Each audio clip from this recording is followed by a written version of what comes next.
What's up, guys? How are you doing today?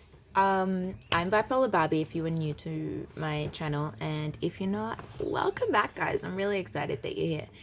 Today, I wanted to talk about something in particular because last week I had PMDD week and I felt so shit. Like, so shit. And it makes me really irritable. I handled that probably a lot better than I used to.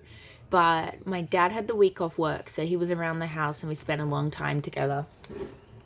Sort of avoiding each other, but I mean, like, he was around. And, like, he sort of knew, like, something wasn't right, but anyway, it just triggered this memory I had of being a kid or like a teenager. And, when I was 14, things got really strained. Like, as I was growing up, things got really strained in our family.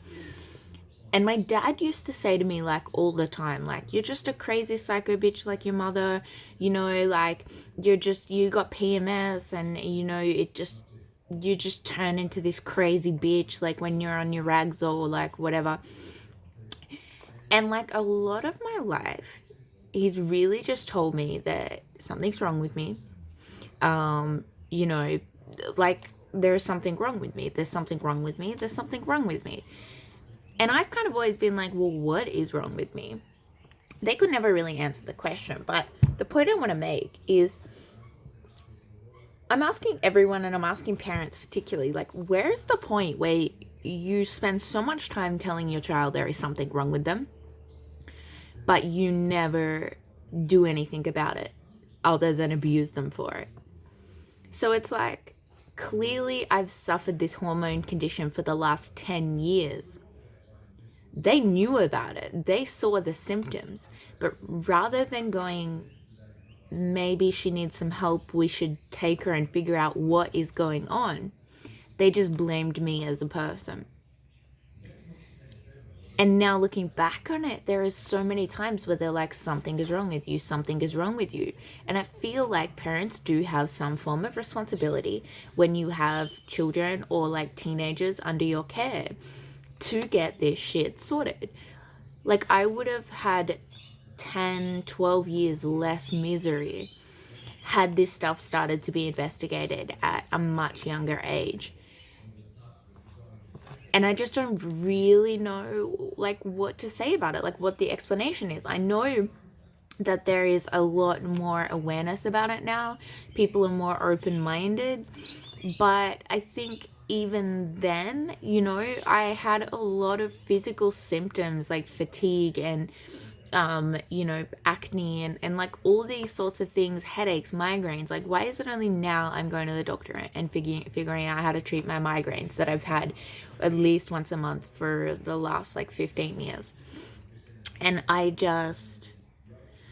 yeah, it's just really interesting of how you can go like 20 years or something, or even like 16 years, I guess, is probably, and like, know that there's something wrong with your child, but not do anything about it, not investigate it, not find a way to cure them and put them out of their misery. All you can do is just tell them, that there's something wrong with them, and not what is wrong with them, just specifically that something is wrong. And whatever the hell that is a fault of them as a personality. It's the same as like yesterday I was like helping my dad out doing concreting, and he asked me about the dog fence. It's like 400 meters of electric fence that needs to be rerun. I had to take it down the other day because they were fencing, and then now I've yet to put it back up, but I've been feeling really shit the last few days. And he says to me, like, oh, you're so lazy, you haven't done that yet, like, where'd you get this lazy gene from? Like, you're just such a lazy person. I'm like, I'm not lazy, I'm depressed. Like, I'm not feeling well. I'm fatigued. I had a migraine. I just felt shit, lethargic, and I just like was a bit paralyzed and couldn't do anything. And like, it blows my mind that it's still a thing. It's like, it's not the physical manifestation of your mental illness is not, you know, a symptom of your mental illness. It's a symptom of your shitty personality and bad qualities of you as a person, which is so not true. And that's what really annoys me when people are like, oh, mental illness is like invisible, because it's not. Like, you're seeing it every day. You're pointing out all of my flaws that are, I guess, caused by mental illness, my inability to work. You know, I'm just like a dull bludger. I'm lazy. Like, I'm all of these things according to them and according to like many other people. But really what I am is mentally ill and trying to recover and cope with my mental illness and living with it. And it manifests in my life in many more places than just, sorry, it's so smoky and I'm struggling to breathe because there's so many bushfires around. Yeah, but that's basically my morning rant today, other than the fact that my hair is just not playing ball with really anything, and the retainer wire at the back of my teeth has like come off and it's really annoying me because it's just like moving up and down. So that's my life today, dealing with this bad boy here too. I don't know if you can see that pimple. There's another one here and here. Just hormonal, I think, from that really bad PMDD week I had, so I'm not like feeling it at all. But that's all really got to go with right now, except maybe I'll show you my awesome little plant collection on my bed. I'm super excited. This one's like my favorite. Isn't that super cool? And this is Northy.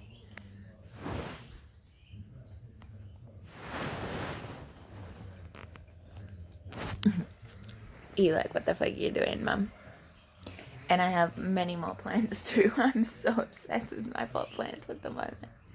They're everywhere. Even up there on my desk. So, loving the pot plant life.